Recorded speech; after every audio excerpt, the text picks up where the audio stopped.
joined him probably in 97, 98. And, and everybody goes, oh, well, how'd that work out? And I go, well, we butted heads. I mean, we're both Italian. Yeah. And, we had, my dad and I, it's just, I don't know if it's that old school Italian relationship. We never really would exchange those words. It was exchanged just by the look or the feel or whatever. He probably would praise what I've done to somebody that he just met 10 minutes ago. Yeah. But we really never would have that conversation. But I knew it was there. When I went off to college in San Diego, my mom or grandpa would call me and they're like, hey, you doing okay? And I'd be like, I haven't done laundry and I'm out of underwear, but can you just send me some Sam's Deli frozen meatballs and I'll be just fine. Swear. That was the only request I had. My dad was the front of the house guy, right? But my mom was the back of the house, and she really ran the shit. Yeah. We know. Welcome to the REimagined Podcast. All right, guys, welcome back to the REimagined Podcast. I got a special guest here today, a very close friend. He was on Yelp's top 100 list for the country's best deli restaurant, and just someone super special in my heart and my DNA, being 100% Italian. And I'm excited to hear his story. There's a bunch of news buzzing about him here in the Valley, and we're going to hear about it all today. I have Nick with Sam's Italian Deli and Restaurant. So thanks for coming, man. I appreciate it. Well, thank you for having me. I'm really honored you invited me to this. This is great. Yeah, we're going to have a lot of fun. I'm sure we got a lot of stories to share. The biggest one that we just got to get out of the way. There's so much buzz right now, Nick, about Sam's Deli getting its second location. It's on the Business Journal. It's funny. Everyone in my office has came up to me, all my agents, and was like, Nico, because they know I'm a huge fan, 100% Italian. They're like, hey, and I already know it's coming. They're like, you excited for the news? Because it's literally right down here. Walking distance from us as far as your second location. So I know you probably can't give too much away, but it is technically public news. So just fill us in a little quick on your second location. Well, second location, we've been working on it since the first part of September with the representatives of the shopping center. They came to me with an offer with some square footage that was in there, and I said it's not large enough, and I said I need more, so they came back to me with another offer. And so I've been kind of, you know how those real estate deals go, especially on the commercial side. So the LOIs just kept going back and forth for months after months. You keep negotiating. So we finally signed one about 2 weeks ago. Congrats. We came to agreement. So the LOI was signed, is fine, and then I didn't want to say anything. I wanted to keep it quiet until we really sign a lease, right? But the Business Journal got wind of it, and it just kind of spiraled. It spiraled from there, yeah. So to pause you real quick, it sounded like it seeked you almost, or were you seeking the second location, if you don't mind me asking? So the word was out there that within a very small handful of people that I was looking for another location that was out there. So I had a couple offers sent to me, different ones, but this one here really sparked my interest. And, Villaggio Shopping Center is such a great shopping center. It's got such great traffic. Yeah. I've got my buddy Dave right there at Pismo's. I harass him if I just pick up a little bit of that 11:30 to 12 o'clock line over to us. So I looked at it, and I really love just exactly where you're located here, right? Yeah. You've got that access to the back of that. You come right off of Fallbrook. It'll dead end into that back parking lot. The back parking lot's huge. It's got probably 125 plus people don't even know it's there. They don't even know it's there. Yeah. So probably like what you do, I probably made a dozen trips, sat there for an hour, kind of look at the traffic, see what's going on, early morning, late afternoon, midday, kind of get the flow of what's going on there. And I saw, really this is going to become really the main entrance of my new location. Yeah. So the back will really have the big roll-up doors in the back as the main entrance. So it'll have registers in the front, cool. But you'll have a full access. And it's still kind of the same feel as your current location there. I want to really try to build as much as the current location feels. So we're still going to put a deli counter down the middle of the location, right? And then we'll have the cafe off to one side. The cafe is going to be larger, of course. Mm-hmm. It's going to have the outdoor patio. We're in the back there. We're going to have a pickup window. Nice. So you can just drive up, go right to the pickup window, grab your order. I'm sure from this area alone, that'll be a really great thing to have. Yeah. Pick up dinner on the way home, and then it's also great. I would love to see people, if they're going over to the Ultra Beauty, right? Just come right through the store, get the Ultra Beauty, and then on the way back, you got to feed your family. There's so much to offer, man. And for the audience who doesn't know, Sam's Italian and Deli is a staple here in the Valley. Oh, thank you. And it's beyond most people think of, when you hear deli, is it sandwiches, is it meats? Your wine collection, as you know me, I'm sending my mom there all the time to pick up the wines. There was cooking classes at one point in time. We've got a lot of different things going on. The cooking classes, we've had Vicky DiFrancesco doing the classes there. She's actually started to do them more in-house now. She's starting to do a little private chefing. She's doing so many different things. So we don't have anything scheduled right now at the deli, and I think she's going to start going a different direction. But the wine department, I started developing that when I actually came back working for my dad. Nice. Back in 1994.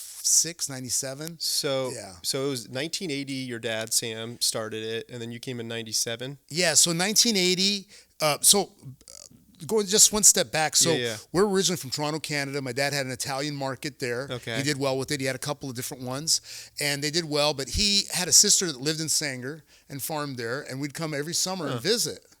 And and it definitely reminded him the climate, the agriculture of Bari, Italy, from Puglia. And he always says this is just like being at home. And he says, eventually I'd love to come to California. Wow. So, and in 76, on one of the visits, he actually bought the location that we're at. He bought that corner. He and my Uncle Vito, they partnered up and they bought that location.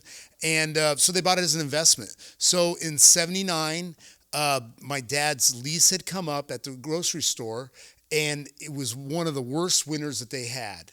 And I never forget, because it was one of the biggest blizzards. I was probably like 11 years old at the time, 11 or 12. And I was helping him shovel snow, and he got a little frostbite from it. And it was so bad, it was cold, and he just said, I'm out. Yeah, he goes, I'm done. He goes, actually, I'm not renewing my lease. He goes, I'm going to California. Yeah. And he did. I mean, he packed everything up and sold everything, and we moved to California. We bought a small little ranch out in Sanger, and we kind of, lived out of there. And then the store that was there went bankrupt. Wow. And so he had a grocery store, and of course, the shopping center at the time was an investment, so it was barely covering itself, and now he lost an anchor tenant. Yeah. So he says, I've got to get in there and, clean this place up and get another tenant in here. Well, that was 1980. The recession was really heavy back then.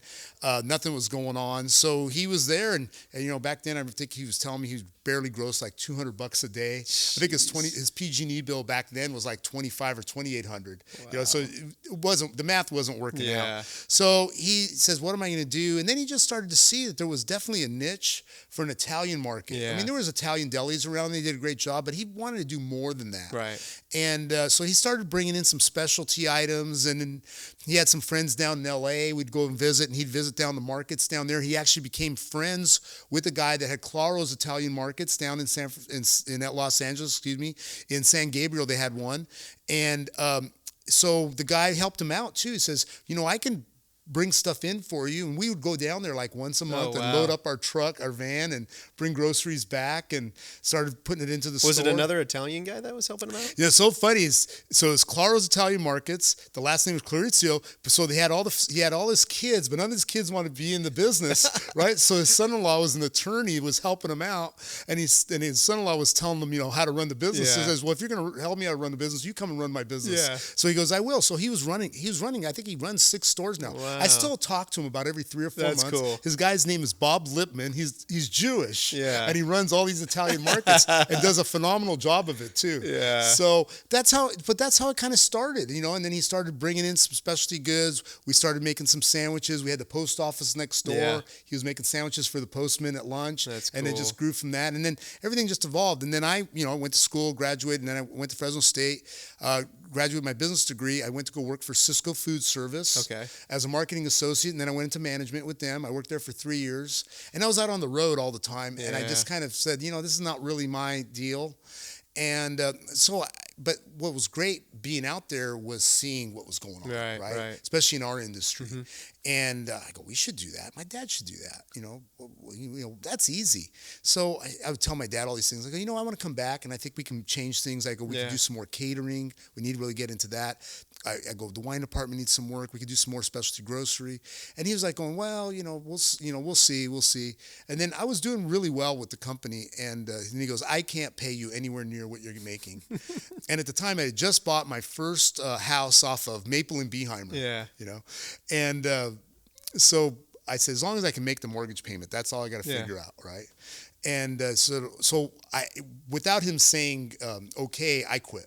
Wow. I quit coming in. So I said, okay, Were you just so convinced you can, really thrive and build that business up? I did. I really, I just had it, in my mind. Yeah. And after seeing everything, and I think the experience that I got from Cisco Food Services also, being in sales, of just being out there and selling to, I had corporate accounts, I had small mom and pop operations, I had quite a few chains, and, you just you kind of build that confidence that you have to go in there and you got to cold call these guys, right? Yeah. You know how that goes. Oh, it's the worst. Not many people want to start at bottom, but starting at bottom typically teaches you, when you're at the top, what the people down the line need to do and operate to be a successful company, right? It did, and it really, you got me there, and I got to learn, and I made some great relationships through the years most too, important. which I still am in contact with some of the relationships I made with other businesses that are out there. Yeah. And so then I quit, and I said, hey, I'm starting Monday morning, and he goes, what? He goes, yeah. So I got in there, it took probably 2 or 3 months to kind of get things rolling a little bit. So what year was that you joined Dad? So I think I joined him probably in 97, 98. Okay. I think that's when I went back. And everybody goes, oh, well, how did that work out? And I go, well, we butted heads. Shit, we're both Italian. Yeah. There's a lot of arm throwing. Oh, a lot of arm throwing, a lot of loud voices. Was Mom still there? Because Mom's still going to my today. mom was still there, and my mom, she definitely was huge support. Oh yeah. And my mom really, my dad was the front of the house guy, right? But my mom was the back of the house, and she really ran the ship. Yeah. She we did. know. The Italian mother. She did all the cooking back there. She really did, and when we started doing catering, she did everything back there. And my mom would always harass my dad and say, hey, he goes, your name's on the building. He goes, I do all the work, you get all the glory. She would kid around with him. So, and I still have it back there. So if you ever walk back there, right by the kitchen, over the threshold, it says Angela's Kitchen. So he had it made. He goes, look, you got your name. You can never get rid of that, man. That's awesome. And I'll probably do something in honoring that at the new place. So definitely, sure. and I'll bring a lot of that stuff over. But yeah, that's what happened. Then when I started, building on the wine department, bringing in a lot of specialty Italian wines and all the allocated California wines, and that grew for us tremendously. Again, the catering did, and then just the store in general, it just grew. Yeah. And we've made a lot of remodels with that. My dad and I, like I said, we butted heads back and forth. I don't know how many times I quit. He fired me. And then we finally, got to a good understanding. Sounds like a normal Italian life. Yeah. I had to prove myself. Yeah. Oh, yeah. Right? So, he's just not going to, hand over the reins of all the work he's done for all these years. Especially being your father. He's going to be your biggest fan, but the hardest on you. Oh, definitely. Right. Definitely. And, my dad and I, it's just, I don't know if it's that old school Italian relationship. We never really would exchange those words, but it was exchanged just by the look or the feel or whatever. Uh-huh. And, he probably would praise what I've done to somebody that he just met 10 minutes ago. Yeah. But we really never would have that conversation. But I knew it was there. That's an Italian heritage, I think. It is, Yeah. And people always say that, well, how do you, and I go, no, I could just see it by the way he would look at me when he was pissed or when he was happy or, he was honored what we were doing. And, but that's, relationship we had. And then he just started to see that I was, taking over more and more, and he just handed over the reins. Everybody goes, oh, what's going to happen when my dad passed away in 2011? Yeah. And they go, well, what's going to happen now? I go, nothing. Everything's just. I go, I've been running this operation for the last 10 years on my own already. Well, yeah, and you just continue to carry out his legacy. Right? Yeah, we're just carrying on, and we had a great relationship. One thing about the Italian family I've told people many times is, we may not speak at each other at work, but then we got home, we'd sit down, have dinner. Yeah. He would call, want to talk to the kids. We'd have a conversation, and then maybe for another 2 more days we would speak, and then it all blew over and we were back to normal again. Yeah. That's fun, man. That's Italian in us. But there's so much to unpack there. But I think there's 2 topics I want to talk about that I think are really important that I can relate to, and that's why I'm going to choose it for the audience. Is working with family, which we already touched on a little bit, which can get really tricky, but is the best blessing you can ask for, right? It is. And the second thing that actually teeters into that as well is generational, call it transitions, right? Really interesting you say that you chose to work for a different organization prior. You're very thankful for it. And a lot of the very successful and people that I really respect, generational families of businesses, actually make that a requirement within their companies for their children to go work a certain limited time in another company, and then they have the ability to come back and work for the family organization. We've set that rule already with my son. I was just going to ask that. Yeah, we have. So Severio, he's going to be graduating this spring. Yeah. He's ag systems management, and he is, he's loved from 4-H, FFA. He's been really involved in all that and loves it. He's done really well over at Fresno State, and he's actually the president of the ag fraternity AGR awesome, there. Man. So he's really involved. But he does show an interest, and I think he's got that. He definitely has that salesmanship. He has that passion for food. He has the palate for food and wine. Yeah. He can pick apart profiles of wine. He actually was picking apart profiles of wine when he was like 13 years old. No way. Yeah. So he's done really well with that. Actually, he went and studied abroad in Spain and did a whole wine program from winemaking to wine marketing to importing into the U.S. this last summer. So, but we already, established it, and I says, no, you're gonna pursue your career. That's your major. Yeah. You go do your internship. You go work. This may be your path. Right. You may want this, but you do that, and I say you'd have to do it for at least 2 or 3 years, and then we could have a conversation. Right. Yeah. It sounds like that kind of naturally happened, which is good. But is that a tough conversation? My kids are 3 and 5, right? So I'm kind of just asking, like, who wouldn't dream to have their kids work with them along their side? I know that you want them to, live the world and find out what's out there and the best that they possibly want. But if their desires to work with you at the end of the day, which may be back, they might fly back home. He's going this direction. If they wanted to come in with me directly, I would. He's helped me out. He's been working at the Deli on and off for so many years. Yeah. I still think they need to get out a little bit. Yeah. Right? I think they have to be under the guidance of somebody else telling them that they need to be there at 8:00 in the morning, right? Because coming from dad, it's like, coming from dad, whatever.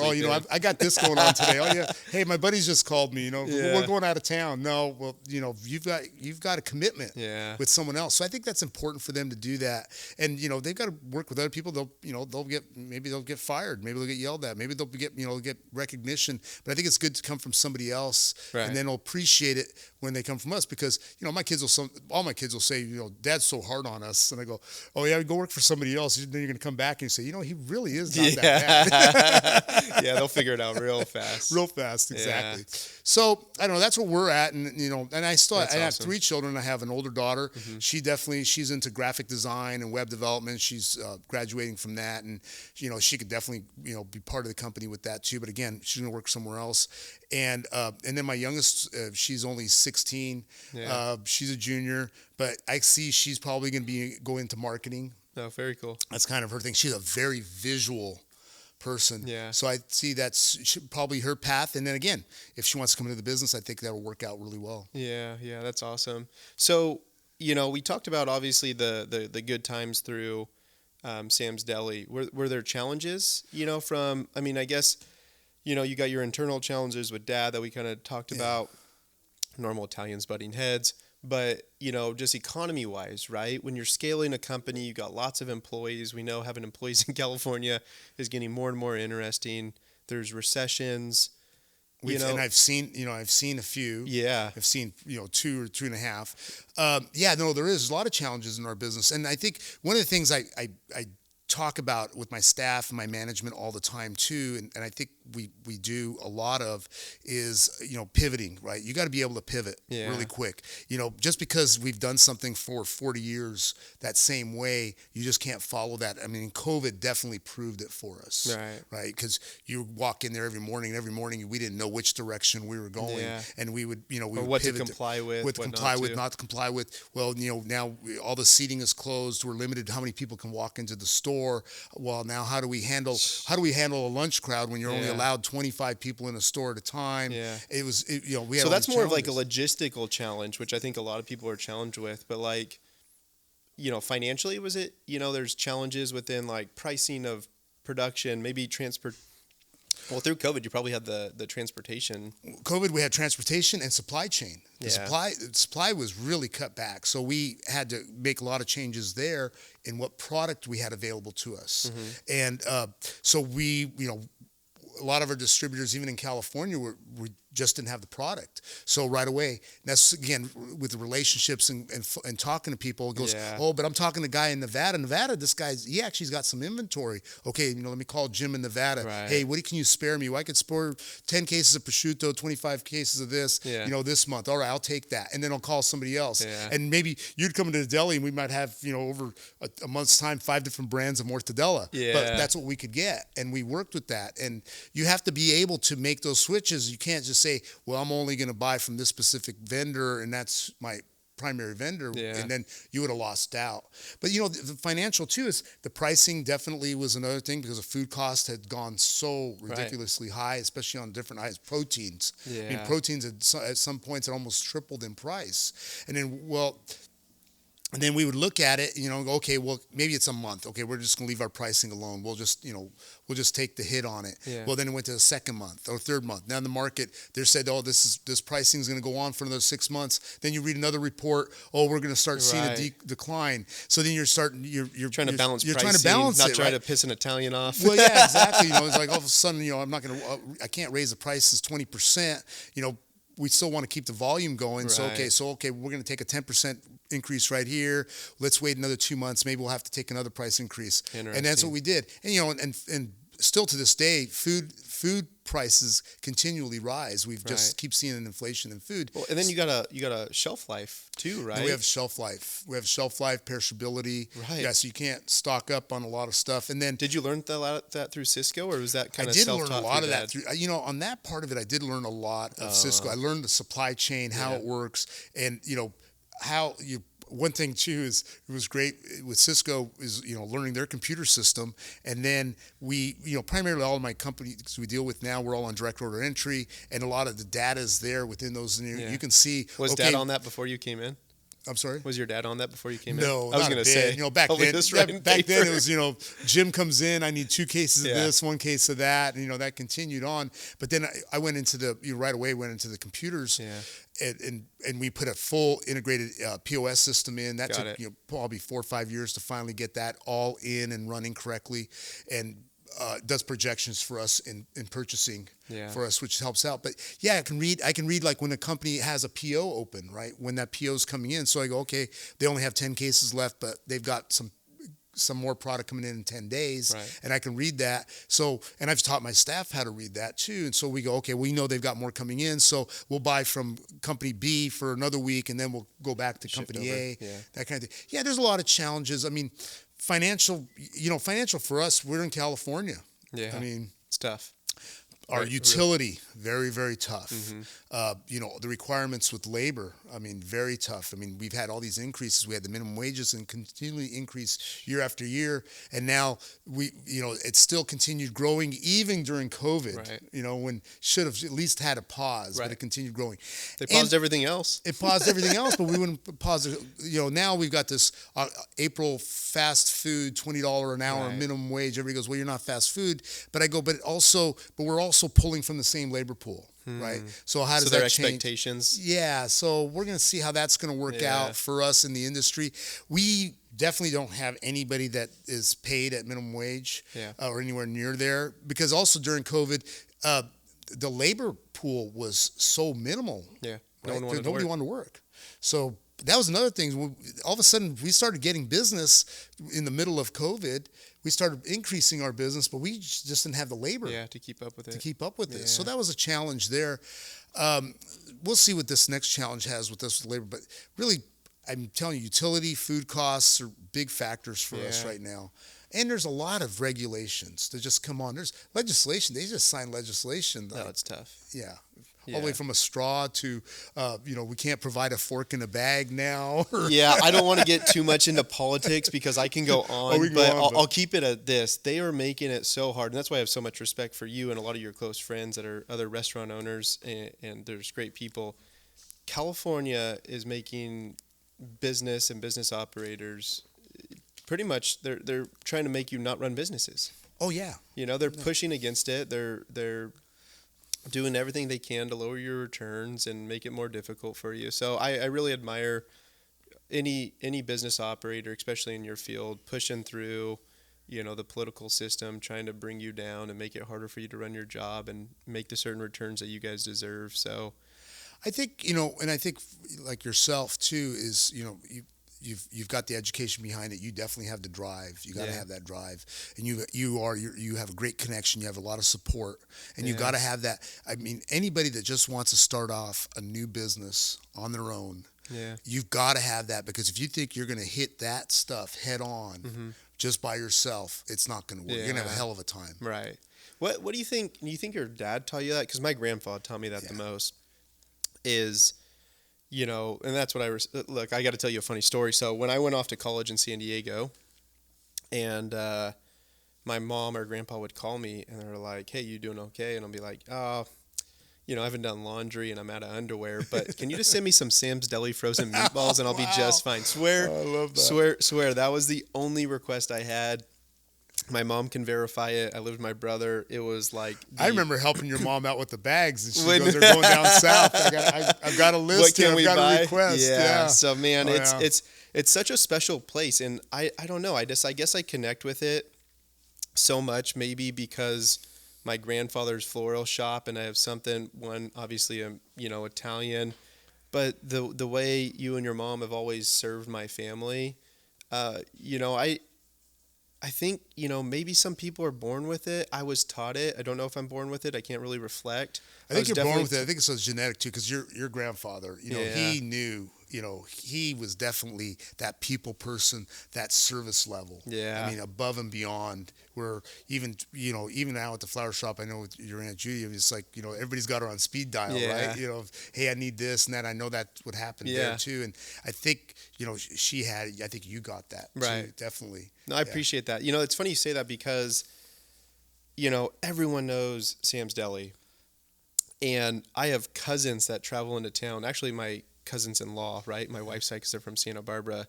That is a requirement on their stop when they come in town.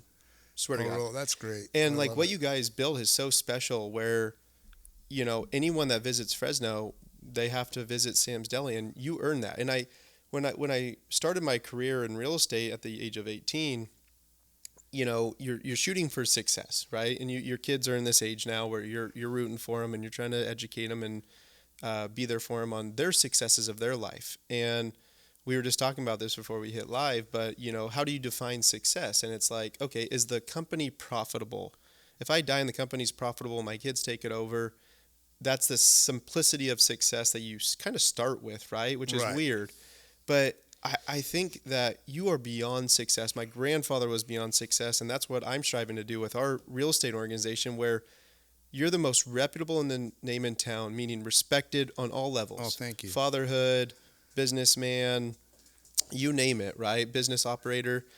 And, that has to feel really good, right? Because your name is praised by your product and your service.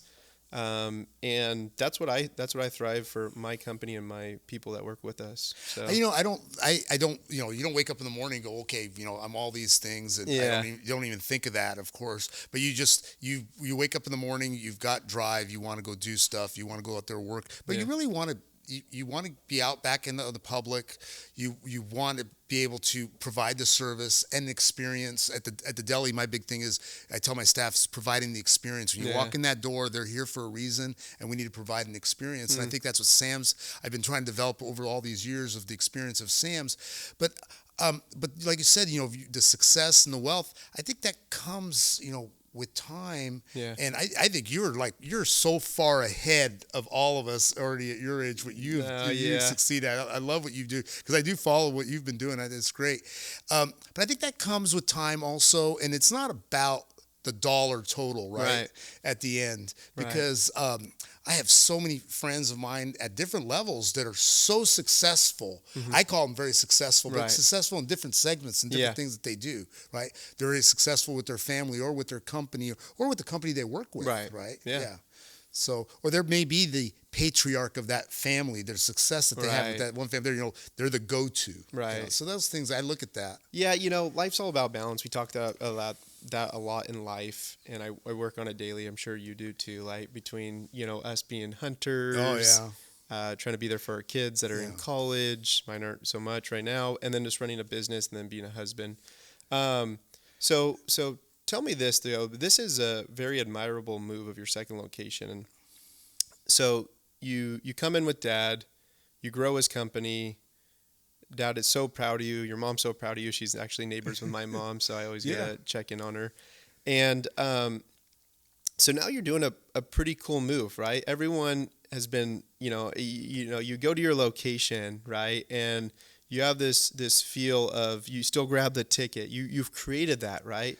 And now you're being a true entrepreneur, which you already are, but now even more aggressive where you're going ground up. You have a proven concept, right? So and I'm just relating it, and I'm trying to relate it to my business. So when I scale my investment company, it's like, okay, you're flipping 50 homes. How do you get to 100 homes? That's doubling down, right? And basically you're doing so. And what we're going to do here.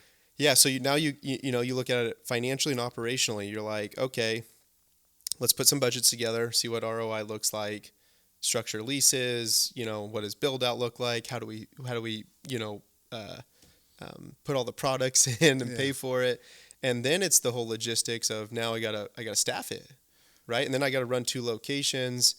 And so you're doubling down, and I love it. I'm so excited because, I'm doing it on my companies, and right now, regardless if people want to accept it or not, we're technically in a recession, right? Right, and most people would say, well, in recessions you kind of bundle down. I'm completely the opposite. I live by the words. I think it was Buffett that said, when people are happy, I'm scared. When people are scared, I'm happy, and because there's opportunity. And I'm not saying that we're trying to take advantage of a down market, but this is when people need to step up. People like you who have such a great product to offer and a service that you're doubling down. So what are your thoughts on that as far as the double down approach? Well, I think double down, you nailed it, and it's absolutely right. So in down markets is when you really have to work harder and come up with different ideas and double down, and you got to really bring up something different, do something different. Real quick, what I did, the previous recession, everything came tumbling down, and we even our deli, we slowed down.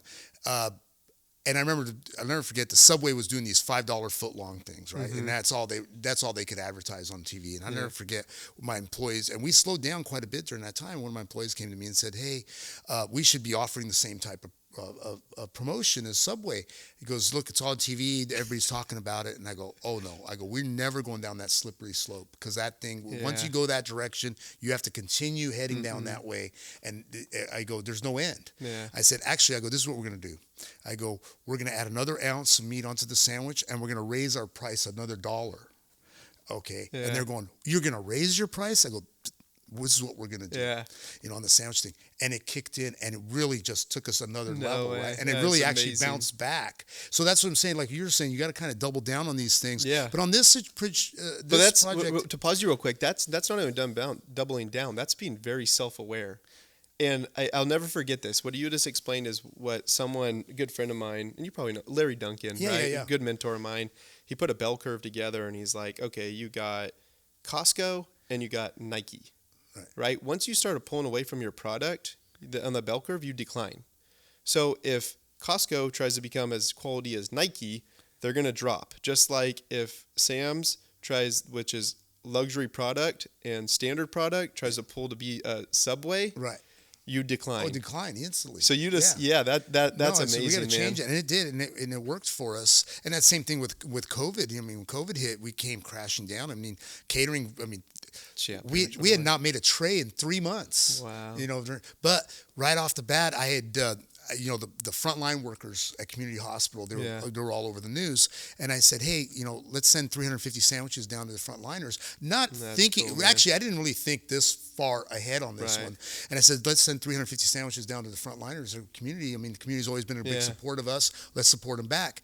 And we did that, and we got press from it. Wow. And then all of a sudden I was getting calls from corporate places around, because we want to do the same thing.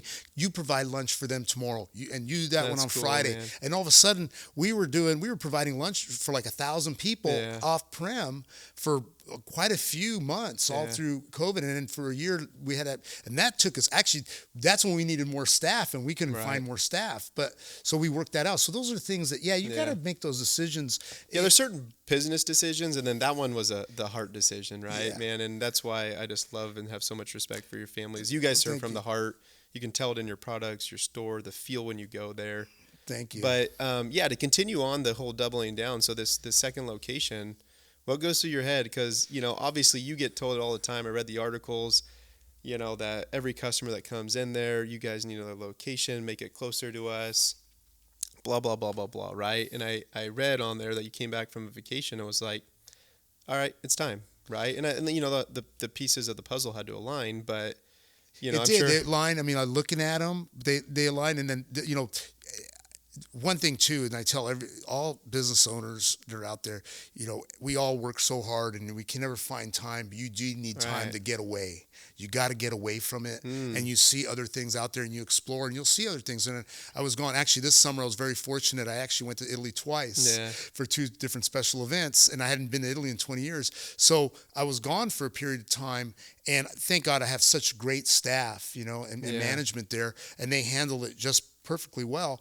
And so when I came back, and especially in Italy with the food culture in Italy is amazing. I says, we should be doing this. We should bring this back to, we should bring this back home. We can do this. And then also I had my children with me and we had these conversations, right? So I could hear in their voice that their interest in the food and in the industry. So when I got back, I says, I could see now that I need to be looking for taking this business, this legacy one step further. Your vision was clearer after that kind of R&D time. Much clearer. And so I came back, and that's when the conversations started, and that's how we ended up looking at this location. But then also, right off the bat, because I had so many people have always said, oh, you should just open a sandwich shop, or you should just put a little deli counter, Well, Sam's is a whole. Yeah, you can't. I just can't break off segments of it, right? So I said, if I got to do it, I got to do the whole thing. I just pretty much need to duplicate that store somewhere else. So I think that's an Italian thing. It's all or nothing. It's an all or nothing. Yeah. That's Either we drink too much wine or we don't have any wine at all, right? That's exactly it. And it's funny you said that, because that's what tells me. It's an all or nothing deal here, right?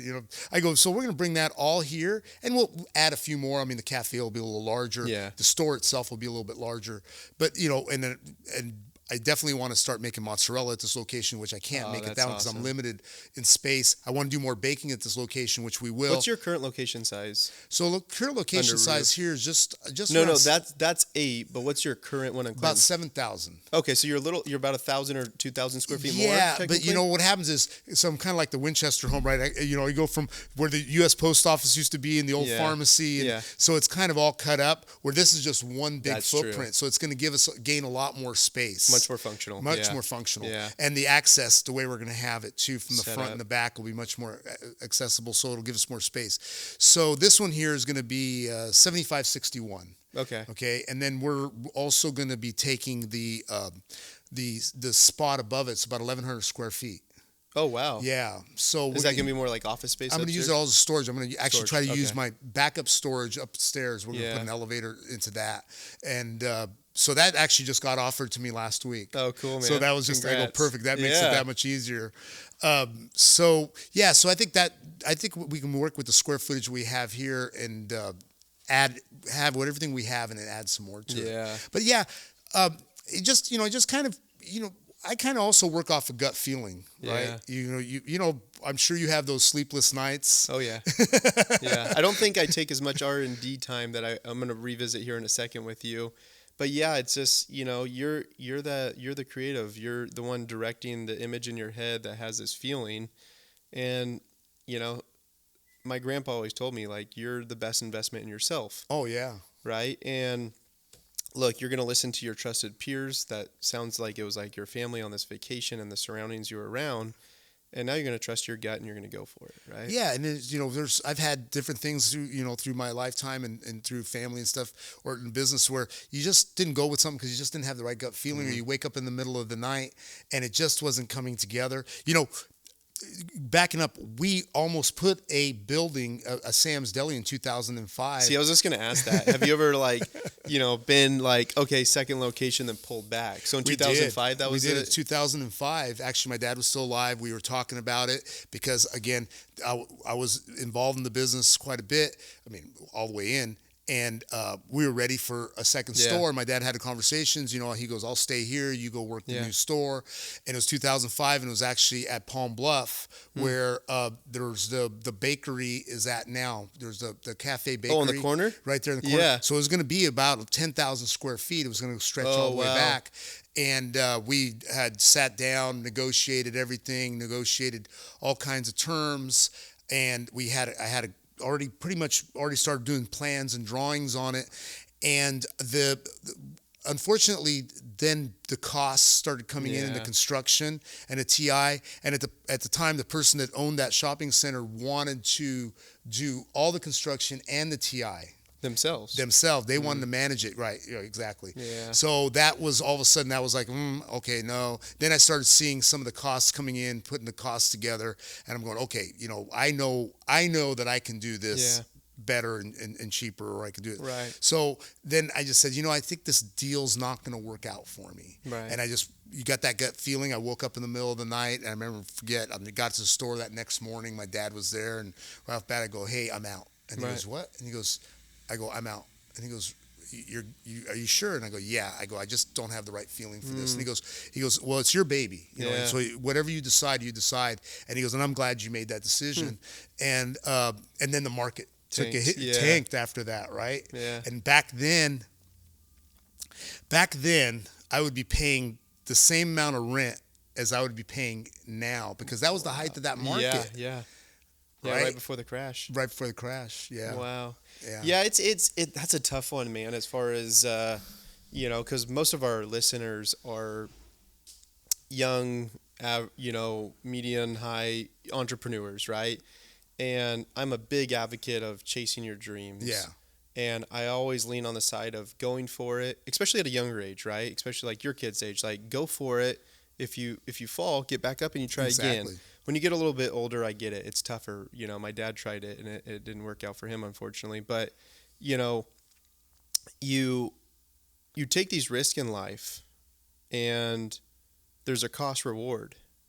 And when you're looking at the reward, if it's like that balance again that we're going to go back to of like, it's just like you got to go for it. My gut tells me most people overthink it. They do. Yeah, and they find excuses. Yeah. And I get it. It's scary, but you'll never know what was on the other side eventually if you don't try it. So I don't know if you have that same feeling now of like, hey, here's my shot. My gut tells me to go for it, and I want to see what's on the other side of that risk. I do. And so, with time, again, so we get busy also, raising our family, and you try, our business, and your business too. Yeah. It's hard to break away, right? We really, we get to the customer, I was there the other day, you weren't there. Yeah. They make you feel guilty. They make you feel guilty, right? You weren't there. Yeah. And I go, well, okay. Was my staff treat you right? I went to my daughter's dance competition. But okay, But then you got to start changing that frame of mind a little bit too, because you've got your family, and and you've got to spend time with them, because it goes by too quick. And I'm going to tell you that it does. People can't tell you that enough. As a customer, if I can't appreciate the time you're investing with your kids, I'm not your right customer. Right. Because that's not what Sam's Deli wants. Yeah. It's a family business. And if I don't have the right staff to take care of you, right? I mean, what am I doing? That's a poor example of yourself and your leadership, right? And that's not the case. And I tell them all the time, and I love it. I tell my staff when we have meetings and stuff, I'm not on the counter as much as I ever used to be, but I used to be on the counter, and the customer would come in and goes, oh, can I, number 36, can I help you? No, I'm waiting for Michael. And then they're going, is that okay? I go, oh, you have no idea. Right? I go, I'm not offended at all. Yeah. That means a lot, that they would rather be helped by somebody else than with me. Right. And that's great. And that's what I go, that means I'm doing something right with the staff that I have. Yeah. And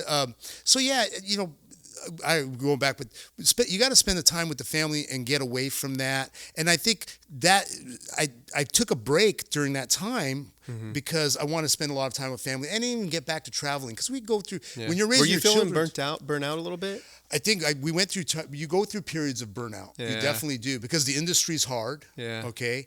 And then raising the families, it's difficult. And then you got periods where kids are so involved in their sports and after school activities and different things that.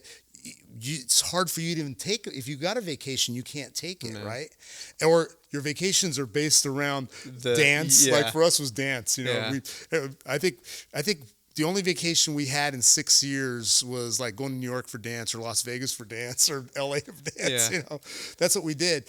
But so then you're finally breaking away. You're getting out there. But the other thing too is also the circle of friends and family that you hang out with and what you do and you do together, your core, right? They're supportive. They're also like-minded, right? A lot of them are like-minded in that same way. So I think they give you that drive too. And then I've got my restaurant group, it's Dave and Pat and Mike. And that's definitely probably another big push for me into this project. Yeah. Because we talk Was that a relationship right away? I got to ask, right? Because restaurant and then obviously real estate, pretty competitive, right? And I was a little hesitant. When I got in the career, it was more of just keep your head down, work hard. That's what I was taught, and it wasn't because that guy's competition. He runs a different company than mine. It was just I had my head down and I was working hard. Now I'm like, hey, that guy would be pretty cool to hang out with, and we can probably share a lot of knowledge together. And that's exactly it, right? I mean, first of all, we love hanging out with each other because we definitely have an interest, right? Yeah. We're in the restaurant business. And to be in the restaurant business and to have the places that we definitely have that drive, right? So, we always kid around. I go, how do we get away from the restaurant business? We all go to another restaurant and talk about the restaurant business. Yeah. But we enjoy it and we get away and we relax from it. But I think being with those, you share so much knowledge with each other, and especially with, let's say, with Mike, how many years he's been in business, and for Dave, how many years he's been in business, and how many places he's opened. And the challenges these people go through, and sometimes I'll even say, I go, hey, look at that. He goes, yeah, we've been down that road. We'll never go back. Yeah, don't do it. Don't do it. Yeah. I won't tell you how much money we threw towards that project, and we're not going back down that road again. So, okay, you listen to these things, and they learn also from us, like what we're doing differently at the Deli and what they're doing in their businesses. And I think we definitely feed off of each other. And I don't look at it as competition with each other. I think we definitely help each other out. Yeah. And I'm really, really honored because the news breaking out with this project that we're going to open this second location, that so many people in my industry have already come forward. How can I help you? Wow. Anything you need, and that means the most, right? In this community, I can't believe it. Yeah. What was that feeling like? Because I'm going to give you a relatable experience. When I was working for Russell Harris at the Almond Company, I was young, couldn't grow facial hair, can barely now, but, it was me as a young kid. He put me in front of these huge investment opportunities where I was pitching them. And then when I try to kind of start my career at the tail end of working for him, it was, I got my foot in the door, and then I had to prove myself, and I would prove myself through hard work, but I was never really respected because I was too young, right? Because, you work with a lot of realtors. Most of them are a little bit older, right. And that's kind of changing where more youthful people are getting into it. But the ones in that niche environment that I am, which is a little bit more of the high-end space, they're much older. They had a lot more maybe years on their belt than I did. But I wanted to prove myself so bad. And so beyond proving myself and closing really complex high-end deals, the most rewarding thing I got wasn't the commission check. It was the people who called me that never gave me that credibility of my education, my knowledge that I went to college for, got degrees in, got multiple certifications, and then started putting in the dues since I was 18 years old. I'm like 23 at this time, or 24. They would call me and ask for advice. Yeah. Right? And that was the most rewarding thing, that these guys respected me enough to either make that phone call to offer that extended hand, because that you feel? Because they knew that you're seeing something that they're not seeing. Yeah. And that's, and that's what you have to do. I mean, like in our industry right now, I mean, we've got in the food industry, I just got off the phone this morning with Jim Pardini, and we had a nice conversation of the expansion and he's, even Jim, what do you need? Yeah. I'm here to help you, support you. And he goes, the boy, and I go, oh yeah. I go, Jim and Jeff, they're really the new young guys in this industry, right? And look what they've done with Annex. Look what they've done with Inesso. Now they're going into their third project out in Clovis. Running the catering company. Yeah. Okay. They have all the different concessions over at the Bulldog Stadium and Fresno Fairgrounds. I mean, they do all these different businesses, and they've done so well with them in the food vision that Jimmy has, and he sees things differently than we do, and I'll call him on stuff, and we're all helpful with each other, and I think that's kind of the same thing. But it's that mutual respect, right? It's mutual respect. Just something that you feel so honored by. I feel like the younger generation, or any generation in particular, they're that shiny object syndrome, right? When I get here, I'll feel worthy of it, right? And it's like, you should be worthy if you're willing to put in the work, you treat people right, and you got a great, amazing service to offer, right? But I think it's also in your industry too. It's like you said, some of these people have been in the industry for a long time. They're older. Maybe they have a lot of experience. But sometimes they may have a client that they just can't connect. Yeah, right. That's true. And they know that they need. And I'm sure you've probably worked with many of them together in different projects where you need to close out deals. And I think that comes in together too. Especially, I think more in your industry than a little bit tougher on ours because you're dealing with a higher transaction. Oh yeah. Yours is more volume based, but I'm sure you've had your line of customers where you're just like, when someone disrespects you because you're not catering to their specific needs that are sometimes more morally and ethically incorrect, you got to let them go. It doesn't matter how many groceries they buy, how much deli meat they buy, how many houses they buy. You just got to let it go, and not many people are willing to do that. No, and thank God we haven't had very many of those situations, but we've had some, and it's just sometimes say, hey, we're at a point now. There's just nothing that we can do to satisfy you, right? So let's, we just got to break ties here and let's move on. But no, it's business is challenging, but I think it just keeps us going. And, I'm at an age now, I've got people of my age are already starting retirement, and they come in the store, I'm retiring this year. And you're just getting going. And I'm like, I'm just getting going. I go, I wouldn't even know what to do. I mean, I do have some hobbies. I mean, I love to go hunting, and I, love going out of town and traveling a little bit, but I mean, how much of that can you really do, right? Yeah. So I says, I've got this still many years ahead of me to do things, and I've got my children. Yeah. So I'm sure, I hope that if they do want to go that direction, I'm behind there to guide them, and hopefully they take over enough. And there's always that joke out there. It goes, I hope one day I can work hard enough so I can live the life of my wife and kids. That's for sure. We might have to edit that one out, otherwise you're going to get in trouble. I tell Catherine all the time. She just shakes her head at me. It's like, goes, that's dumb. How old's your mom now? Is she still going in the restaurant? She doesn't go in very often anymore. She turned 80 in June. We took her to Italy. We did. Actually, she landed on her 80th birthday. I sent her straight to her sisters. No way. Yeah, so she had a great time. I'm so glad that we got her to go on that trip. And then we spent the last 5 days with my family and her and Bari, but she got to spend time with sisters. I mean, she definitely looks like she's got another trip under her belt, ready to go back again and hang out with her sisters. But she's doing great. She doesn't come to do one more trip before you design the spot? I think I am. It's funny. This morning, my wife and I were talking about some trips, and I said, "Hey, I go, we better start writing them down." And I go, because we've got like a small window of opportunity to take some trips, because then once you're all in, you're all in. You can't take off.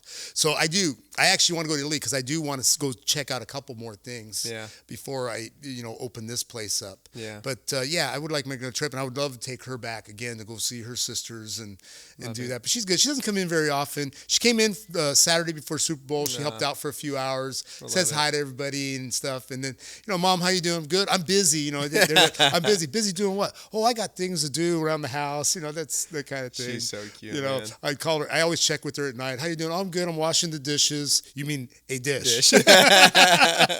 So, it's but no, head, no. But I talk to her every day. I definitely have talked to her about this whole project. Yeah. She's very excited about it. She's always, she's definitely, make sure you do this. My mom and this is guaranteed. Don't forget where you came from. Yeah. That conversation. Cool, don't man. forget where you came from. Don't forget, what we built and what you built. To get to your point and make sure you take that to your new place. I mean, we've had these conversations. Love that. Let's end it on that. So when your mom tells you that, what comes to heart? Because I feel like this is why I have friends like this on the podcast, they just came from such good surroundings, such great parents, such a great foundation. And I want to share with people so hopefully they can either look at their foundation and say, hey, was mine as strong as that? Because your mom basically humbled you, right? And said, hey, this was the vision of your father and I, right, and this is what we made, and this is what you have helped us grow, and now this is what you're going to go achieve. And so how do you grab what you've been taught your whole life and have been working hard your whole life for, and go now put it in another vision?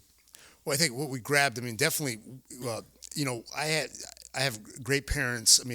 Great upbringing with them. But my parents were workaholics also. So we didn't have a lot of the extracurricular, maybe go to the coast every once in a while for a one-day trip, that kind of thing. But I think the work ethic was based really early on. I probably started going to market with my dad at age 5 or 6, right? You mean you're off school today? Get in the truck, let's go. And we'd go to slaughterhouses, we'd go to produce markets, because back then in Toronto you would have to go and pick up all your own products for the stores. So I think that was already instilled back then. And with my mom at home cooking, providing for the family, and she works. Mom and dad were always side by side in the store. My mom actually never had a driver's license because she didn't need one because she was always with my dad. Right. So that's, they really built the business together. It's definitely a 50-50 thing, even though my dad was more the upfront guy. And any time off, even here when we moved to California, spring, everybody goes, oh, spring break, Christmas break. Spring break, Christmas break was in the deli. And that's what we did. So I think that work ethic was there, and I got to work with my mom and dad, and I think I was very, very fortunate to do that. Right. It's really a big blessing because I learned a lot from them. Now, even with our tough Italian family and stuff, at work, I would call them Sam and Angie. Right. That's so funny. Everyone here in the office asks why I call my mom France, because she works here, and I'm like, this is a business, It's a business. And my dad treated it that way, and he did. And he would say, you call me Sam. He goes, at work, you call me Sam. Yeah. And we did, and it's Sam and Angie forever. But I don't know, and you probably do the same thing, but as soon as you walk out that door, it becomes mom and dad. Yeah. I don't know how that happened, but we did, right? So now I've got my 16-year-old Nick. I go, we're not at work. Yeah. We're at home. So it's dad. But no. So I think I was very fortunate to have that, upbringing, working with my mom and dad. And I think it's instilled, it's definitely it's shown what I've done, and I think it's going to continue in the future of that. And I hope my children will continue that same thing. That's amazing. Yeah, I get to talk to your mom, and she is so proud of you, and I know your father would be very proud of you and what you've accomplished. Appreciate and we can relate. My dad passed when I was in my 20s, and we carry on the legacy, and we do what they've taught us, and we work hard. Yeah, we treat people right. That's what it is, and not to interrupt, but treating people right, and I think that's what's gotten us where we're at. Yeah. So that's the most important thing you can teach people, right? And just be the best version of yourself, right? Exactly. It's like, we just talked about it. It's like, and I wasn't always like this. I can go out there, which I was in the early stages of my career, and chase the competition and try to be a better version of them. Yeah. And then I had to step back and, kind of throw my ego out the door and say, I'm going to be the best version of myself. Right. Yeah. Right. My dad would always say, if you're always looking at the other guy's plate, your food's going to get cold, right? So that's a good Italian version. He would say it in Italian. Man, that's the English what a way to version end it, man. So if you're always looking at the other plate, your plate's going to get cold. So you've got to do the best version of yourself and keep yourself going forward. But well, guys, eat your own plate is a lesson here. Exactly. He had a lot of those Italian sayings. He would just say. My dad would one thing too. He always say all the time too. He goes, people always say, you missed your opportunity. My dad goes, no. He goes, in life there's many opportunities, but you have to be. Your eyes have to be open to see them and go after A lot them. of people just want them to land in their lap. Yeah, they want to land in their lap. You're right. No, it's true. Or they're gonna. But you nailed it earlier too. There's a lot. You can make a lot of excuses. Okay, for not doing something. Right.